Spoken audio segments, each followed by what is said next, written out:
কিভাবে চ্যানেলের আরও একটি এপিসোডে আপনাদেরকে স্বাগতম। ভিডিওর শুরুতে আপনাদেরকে বলছি, যদি আপনাদের পানির ট্যাপটি চালু অবস্থায় থাকে সেটি বন্ধ করুন। যদি পানি লিক করে এমন জিনিস ঘরে থাকে সেটি ঠিক করান। কেন বলছি, ভিডিওটি শেষ পর্যন্ত দেখুন, আপনি বুঝতে পারবেন। মানুষের ইতিহাস কি বা কবে থেকে শুরু হয়েছিল তা নিয়ে বিতর্কের শেষ নেই।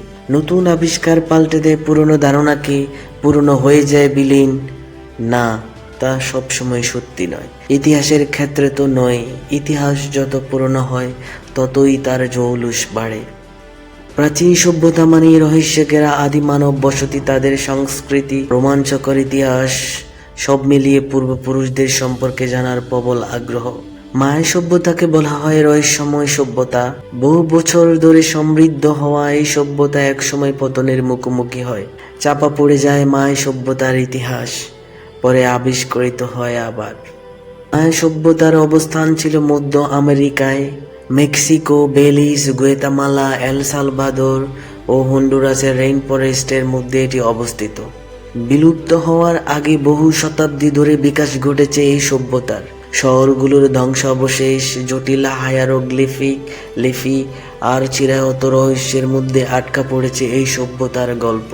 পৃথিবীর ইতিহাসে সর্বপ্রথম মায়ানরাই 1 বছরে 365 দিন আছে তা আবিষ্কার করতে পেরেছিল। মায়ানরা বৃহস্পতি, মঙ্গল এবং বুধ গ্রহ সম্পর্কেও নানা তথ্য সংগ্রহ করেছিল। তারা নিজেরাই নিজেদের ক্যালেন্ডার তৈরি করেছিল। মায়া সভ্যতা বিখ্যাত হয়ে আছে তাদের স্থাপত্য শিল্প, বিশাল বিশাল ঘরবাড়ি, পিরামিড আর মূর্তিগুলোর জন্য। মায়ানদের চিকিৎসা বিদ্যা অনেক আধুনিক ছিল। তারা শরীরের ক্ষত মানুষের চুল দিয়েই সেলাই করে ফেলত। দাঁতের গর্ত পূরণ করা, এমনকি নকল পা লাগানোতেও পারদর্শী ছিলেন তারা। ভাঙা হাড় জোড়া দেওয়া থেকে শুরু করে পোকা ধরা দাঁতে চুন বা দাঁত ফিলিং করতে পারদর্শী ছিলেন প্রাচীন মায়া সভ্যতার চিকিৎসকরা। মায়ানরা খেলাধুলা প্রেমী ছিল। তাদের প্রতিটি শহরেই বল কোর্ট থাকত। এই বল কোর্টগুলোর আধুনিক সংস্করণ হচ্ছে আজকের দিনের স্টেডিয়াম। মায়ানরা পক এই টক নামে একটা খেলা খেলতো। মায়ানরা তাদের নিজস্ব চেষ্টায় আজকের দিনের মতো বাউন্সি বল আবিষ্কার করে ফেলেছিল সেই সময়েই। মায়া সভ্যতার উত্থানের গল্প যেমন বিস্ময়কর, তেমনি এর পতনের গল্প বিভ্রান্তিতে ঘেরা।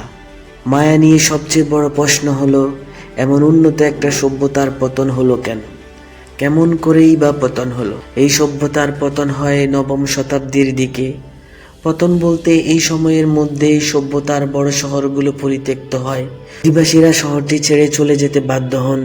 পতনের কারণগুলোর মধ্যে আছে পরিবেশগত অবনতি, খরা, যুদ্ধ ও রাজনৈতিক উত্থান।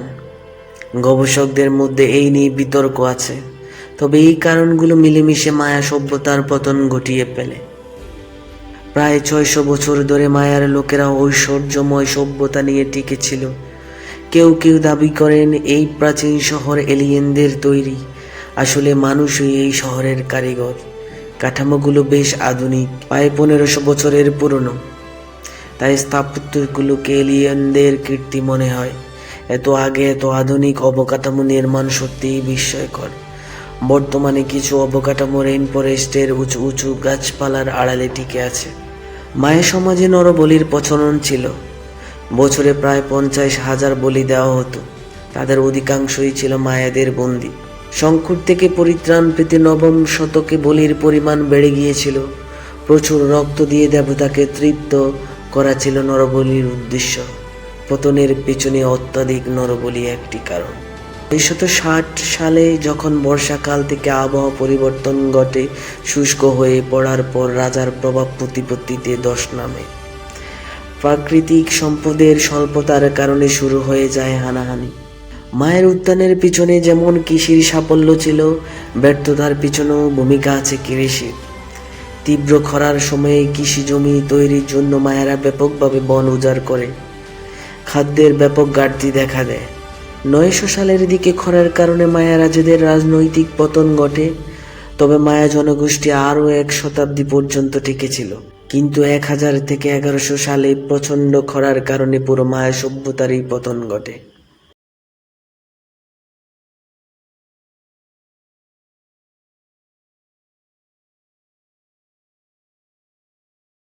মায়ানরা এখনো পৃথিবীর বুকে থেকে হারিয়ে যায়নি।